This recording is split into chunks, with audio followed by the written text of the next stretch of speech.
หลังจากที่นายกรัฐมนตรีอิสราเอลเบนจามินเนทันยาฮู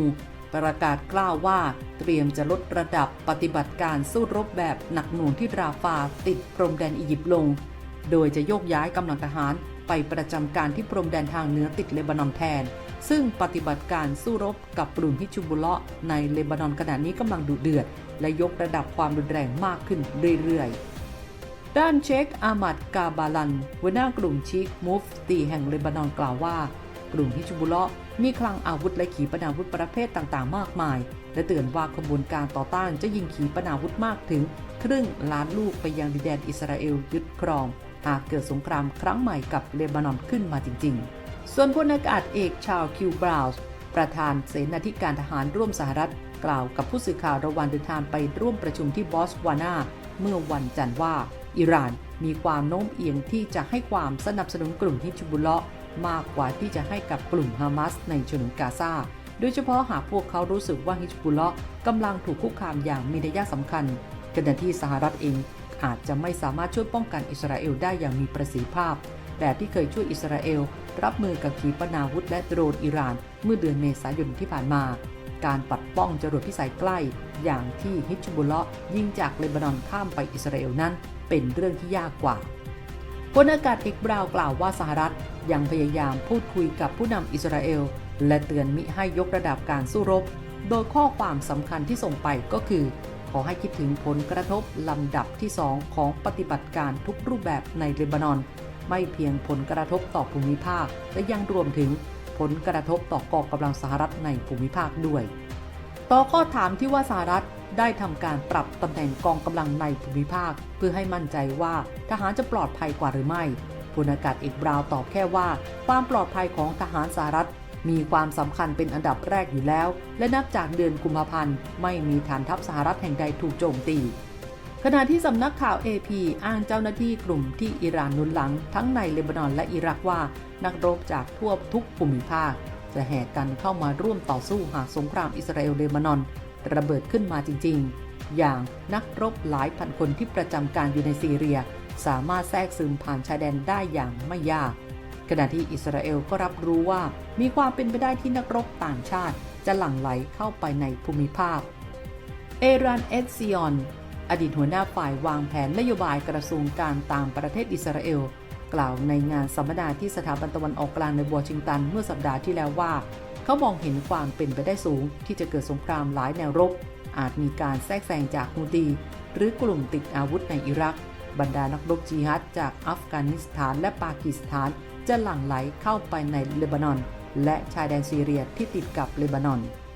ฮัสซัน นัสรัลเราะห์ผู้นำฮิซบุลเราะห์กล่าวเมื่อสัปดาห์ก่อนว่าบรรดาผู้นำกองกำลังในอิหร่านอิรักซีเรียเยเมนและอีกหลายประเทศเสนอส่งนักรบหลายหมื่นคนมาช่วยหากอิสราเอลเปิดสงครามเต็มรูปแบบแต่ฮิซบุลเราะห์มีนักรบกว่าแสนคนอยู่แล้วจึงได้แต่กล่าวขอบคุณและว่าการสู้รบณเวลานี้ฮิซบุลเราะห์ใช้กำลังพลเพียง1 ส่วนเท่านั้นซึ่งเป็นการบอกไกลๆว่าฮิซบุลเราะห์ใช้นักรบที่เชี่ยวชาญในการส่งโดรนและยิงจรวดเป็นหลักด้านกาซิมกาซีผู้เชี่ยวชาญฮิซบุลเราะห์เห็นด้วยว่าการรบในปัจจุบันส่วนใหญ่ใช้เทคโนโลยีไม่จำเป็นต้องใช้นักรบจำนวนมากแต่หากเกิดสงครามขึ้นและยืดเยื้อเป็นเวลานานฮิซบุลเราะห์อาจต้องการกำลังสนับสนุนจากนอกเลบานอนส่วนแอนโทนี บลิงเคนรัฐมนตรีต่างประเทศสหรัฐเรียกร้องอิสราเอลระหว่างประชุมร่วมกับรัฐมนตรีกลาโหมอิสราเอลวานนี้ให้หลีกเลี่ยงสถานการณ์ที่อาจจะเกิดการลุกลามบานปลายในเลบานอนหลังกลุ่มต่างๆที่ได้รับการสนับสนุนจากอิหร่านในตะวันออกกลางพร้อมยกทัพมายังเลบานอนช่วยฮิซบุลเราะห์ทำศึกกับอิสราเอลหากสถานการณ์ลุกลามเข้าสู่สงครามเต็มรูปแบบโยอาฟ กัตเลนรัฐมนตรีกลาโหมอิสราเอลที่อยู่ระหว่างการเดินทางเยือนวอชิงตันเพื่อเน้นย้ำถึงความสัมพันธ์หลังจากที่นายกรัฐมนตรีเบนจามิน เนทันยาฮูวิพากษ์วิจารณ์สหรัฐกล่าวหาว่าพยายามเตะทวงการส่งมอบอาวุธแมทธิว มิลเลอร์โฆษกกระทรวงการต่างประเทศสหรัฐระบุในถ้อยแถลงด้วยว่าบลิงเคนยังคงเน้นย้ำถึงความสำคัญของการหลีกเลี่ยงสถานการณ์ที่ลุกลามบานปลายมากกว่าที่เป็นอยู่ของความขัดแย้งและบรรลุทางออกด้านการทูตที่เปิดทางให้ครอบครัวต่างๆทั้งชาวอิสราเอลและเลบานอนสามารถเดินทางกลับสู่ถิ่นพำนักได้กัตเลนยังได้พบปะกับบิลเบิร์น ผู้อำนวยการ CIA ตัวแทนหลักของสหรัฐในการเจรจาปล่อยตัวประกันจากฮามาสและเขาได้ให้สัมภาษณ์ก่อนการเริ่มประชุมว่า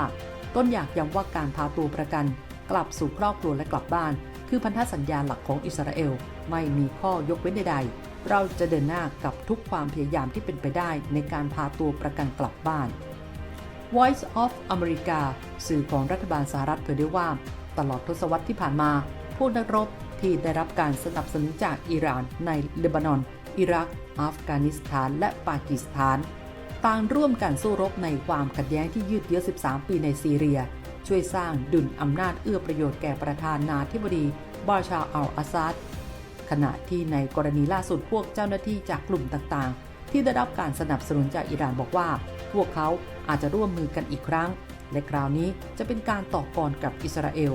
ขณะที่บางส่วนในนั้นได้ลงมือโจมตีต่างๆเล่นงานอิสราเอลและพันธมิตรมาตั้งแต่สงครามระหว่างอิสราเอลกับฮามาสเริ่มต้นขึ้นเมื่อวันที่ 7 ตุลาคมปีที่แล้วโดยกลุ่มต่างๆมาจากกลุ่มที่เรียกตัวเองว่าอักษะแห่งการต่อต้าน